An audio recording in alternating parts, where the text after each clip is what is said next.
Have you ever wondered how you can maybe get control of that amazing yarn stash that you have, as opposed to just, sticking it up on a shelf and then having to figure out what you have and where you have it? Did you know that you can actually digitally store all of your yarn stash? I'm going to show you how. And if you love all things crochet, then I encourage you to invite the like button over to help you destash all of that extra yarn that you have, right?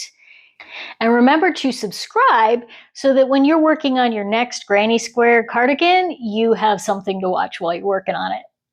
Okay, so today we're going to be talking about what we do with all of this yarn when we've got to put away somewhere, but how are we going to find it? How, besides digging out all of these bins and baskets and digging through all of this stuff, I know you really do want to have an excuse to buy more yarn because you can't find what you have, but there's a better way. We can actually make a digital record and record all of the yarn that we have in a couple of different ways, and I'm going to share some of those with you today.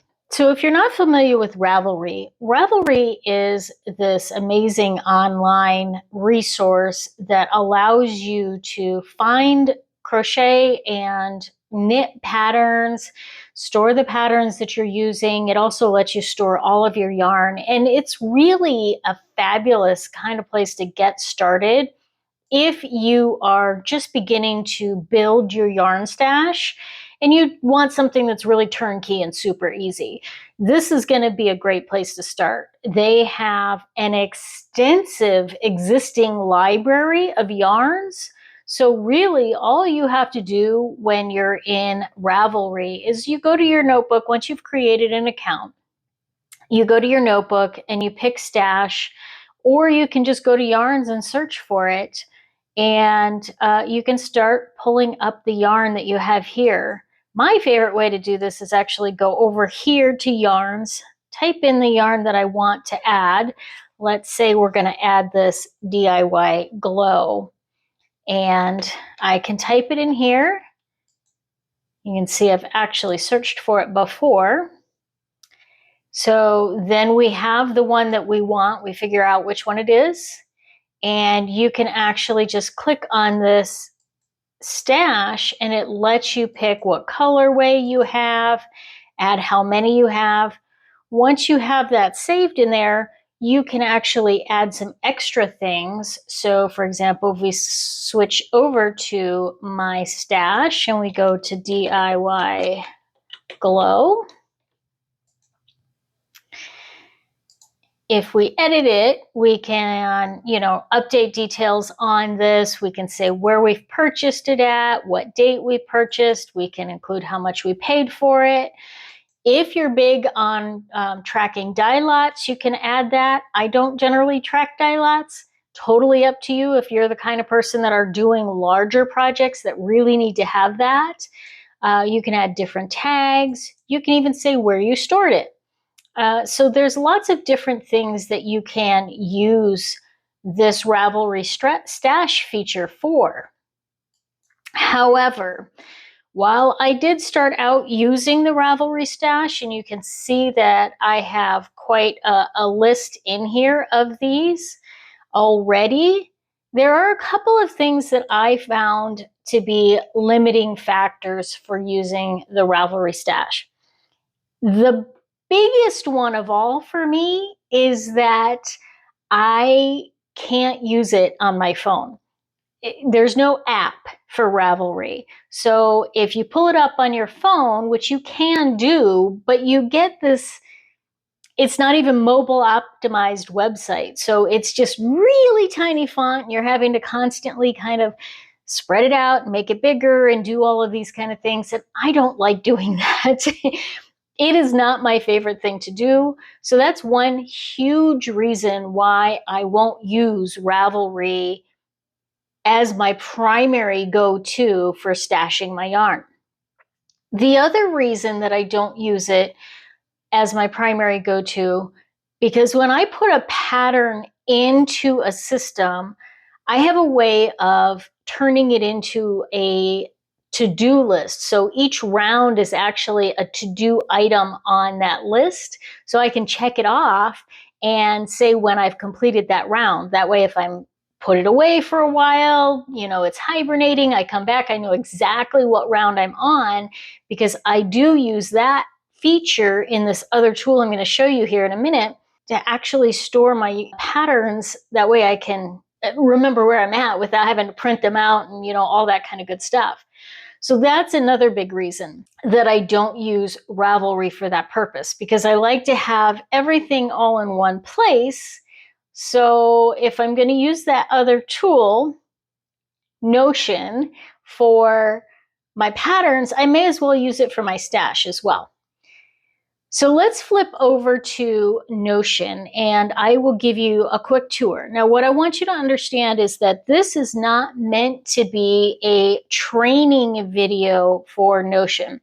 Notion is one of those programs that is really robust, and there is definitely going to be a bit of a learning curve. That's another reason why I say if you don't want that initial sort of challenge of learning something new, I probably wouldn't go with Notion.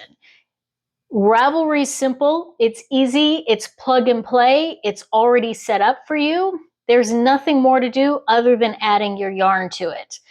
But Notion has that flexibility to be a little bit more of what you might want or need if you're the kind of person that's like, I just wish Ravelry would do this, or I wish I could, log this bit of information. Notion has that ability to do that for you.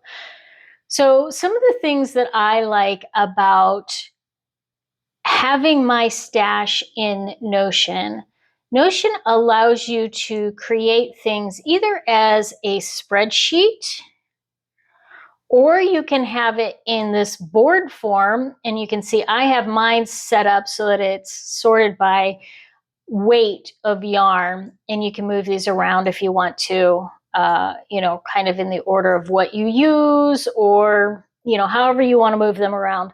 You could also resort this in other ways. You could sort it by color, you could sort it by, use your imagination. Pretty much anything you can think of you can sort by, as long as the data is in the system. And that's the great thing, because if you're the kind of person that you love to have that beautiful color wall and all of your yarn is sorted by color, but now all of a sudden you have a project and you need to use DK weight yarn, well, what DK weight yarn do you have available to you? Are you going to dig through each of the different color compartments, or are you going to be able to have a tool that you can quickly and easily search for all of your DK weight yarn, no matter what color it is or where it happens to be stored? And here's a classic example of this.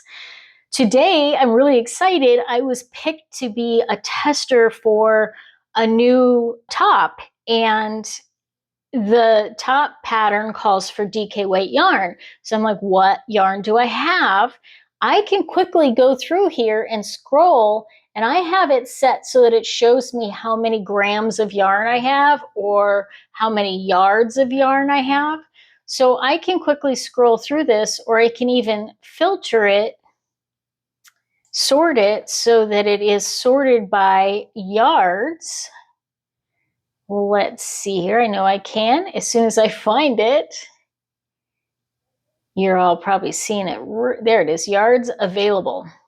Okay, so yards available over here, and it is now set to descending. So I can quickly look at this and see what yarns I have available in the quantity that I need. And I know that I need about 900 yards. So if I want to go with something that I already own, I already have this SMC Select. I already have this Lotus Yarns, which is actually the one that I'm going to be using for this. And then I can pull that up and I can say, okay, what is it made out of?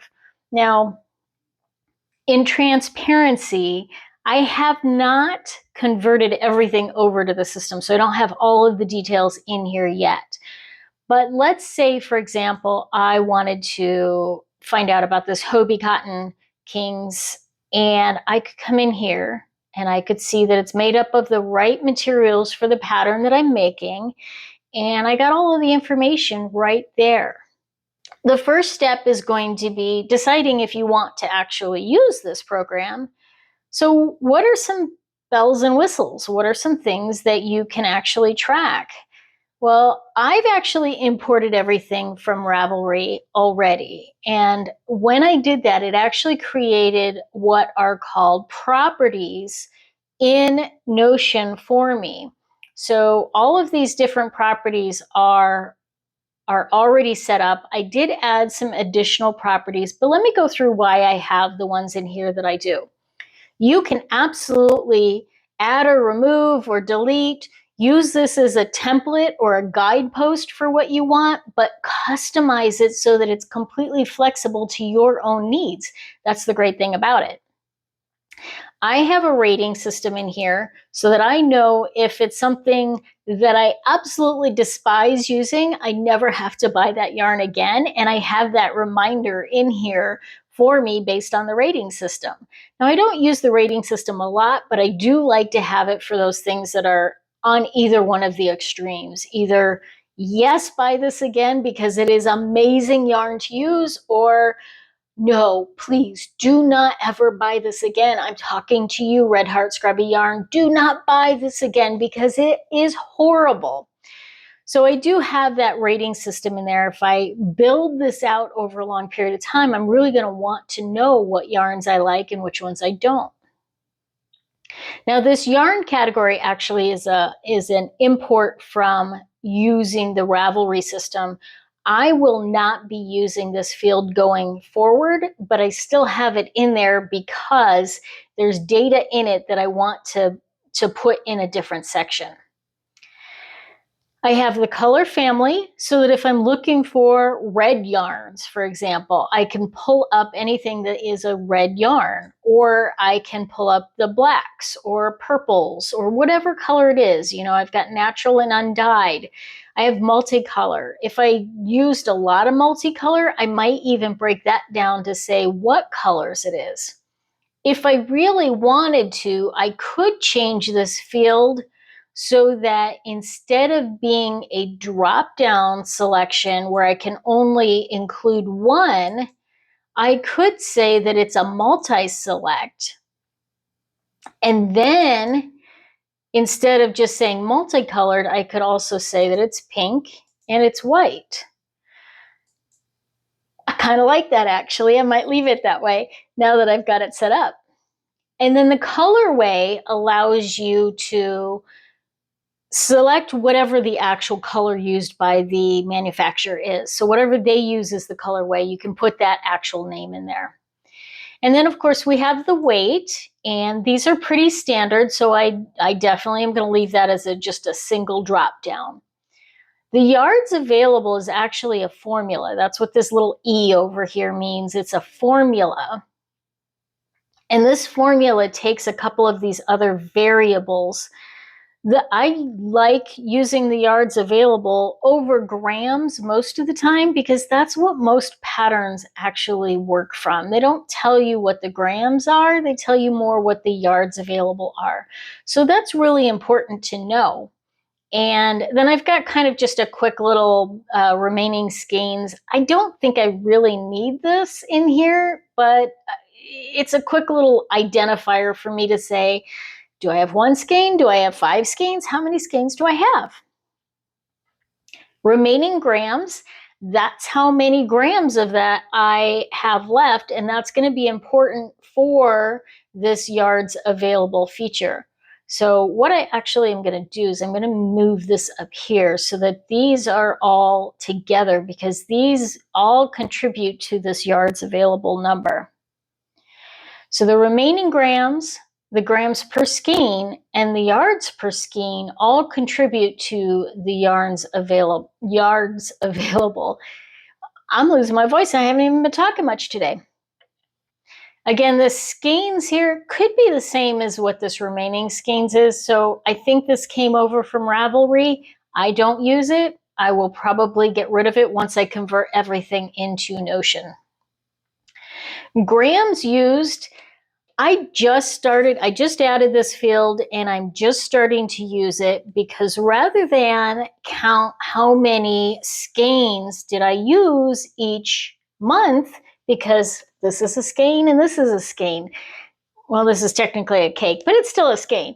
But then I've got huge skeins. So, I think using how many grams I've used is a much more accurate determination of how I am working on plus or minus gaining or destashing. So that's why I've started to use that. And I think this total grams also comes over from Ravelry. I could use that if I ever thought that I wanted to say, how many total grams of this have I ever owned? I don't think I ever need to know that information, so I'll probably get rid of that as well. This tags list, I don't use it, but if you have other things that you might want to track that you don't know, like maybe this is a great yarn for plushies and you want to track that, you could put plushie yarn, or whatever it is that you want to do. The tags list is kind of an unlimited, you can add anything you want to it, and that becomes a searchable field. Crochet patterns, this is one of the reasons that I use Notion. You can use this in Ravelry, but it's not quite as functional as how I have it set up here. So when I add patterns to my Notion pattern library, I can actually link them here. So let's say I wanted to use this for the perfect crochet tee.